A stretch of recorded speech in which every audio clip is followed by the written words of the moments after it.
नमस्कार मित्रांनो. मराठा आरक्षणाची मागणी खूप दिवसांपासून होत आहे. त्यामुळे मागच्या काळात शासनाकडून आरक्षण दिलंही गेलं, परंतु नंतर त्याला कोर्टात आव्हान मिळालं आणि आरक्षण रद्द झालं. आरक्षण रद्द करण्याची काही कारणे दिली गेली. त्यापैकी प्रमुख कारण म्हणजे मराठा समाज हा आर्थिक, सामाजिक आणि राजकीयदृष्ट्या मागास नाही. आरक्षण हे मागास वर्गासाठीच असते. मग एखादा समाज मागास नसेल तर त्याचे आरक्षण नाकारणे स्वाभाविक आहे. परंतु प्रश्न असा आहे की मराठा समाज हा गरीब आहे की नाही हे कसं ठरवलं गेलं? तुम्ही मराठा समाजाचा सर्वे केला तर नाही. जवळपास 5 कोटी असणाऱ्या मराठा समाजाच्या किती लोकांचा तुम्ही अभ्यास केला? उत्तर माहीत नाही. किती मराठा श्रीमंत आहे, किती दारिद्र्य रेषेखाली आहे याचा काही डाटा तुमच्याकडे आहे का? तर नाही. मग कशाच्या आधारे तुम्ही हे ठरवलं की मराठा समाज हा गरीब नाही? यासाठी हे लोक फक्त 3 तर्क देतात. मराठा समाजाचे सर्वात जास्त साखर कारखाने आहेत, शिक्षण संस्था आहेत आणि मराठा समाजाचे आमदार खासदार आहेत. या 3 गोष्टीशिवाय यांच्याकडे काहीही नाही आणि या 3 गोष्टींचीही पूर्ण माहिती नाही. आता आपण या 3 गोष्टींचाही विचार करू. 1. साखर कारखाने. आज महाराष्ट्रात एकूण किती साखर कारखाने आहेत? त्यापैकी मराठा समाजाचे किती आहेत कोणालाही माहीत नाही.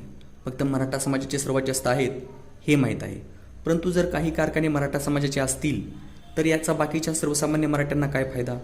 या कारखान्यात काम फक्त मराठा तरुणांना मिळते का, की कारखान्याचा नफा एकूण सर्व मराठा समाजात वाटून दिला जातो? मग एखादा साखर कारखाना मराठ्यांचा असला की बाकी सर्व मराठी श्रीमंत आहेत, हे कोणतं लॉजिक आहे? 2. शिक्षण संस्था. इथेही तोच नियम आहे. किती शिक्षण संस्था मराठ्याच्या आहेत हे माहीत नाही आणि एखादी शिक्षण संस्था मराठ्याची असो वा इतर कोणाची, याचा बाकी मराठ्यांना काय फरक पडतो? मराठा शाळेत मराठा विद्यार्थ्यांना फी माफ होते का? तर नाही.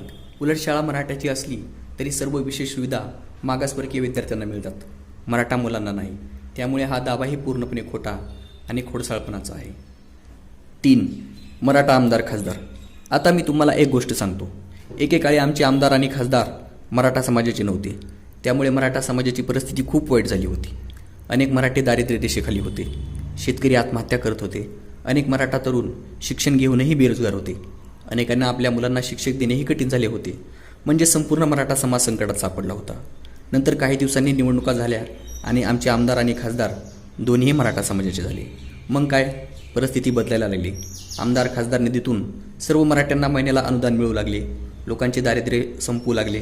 मराठा तरुणांना नोकरी मिळू लागली आणि बेरोजगारी कमी होऊ लागली. शेतकरी आत्महत्या तर जवळजवळ बंद झाल्या.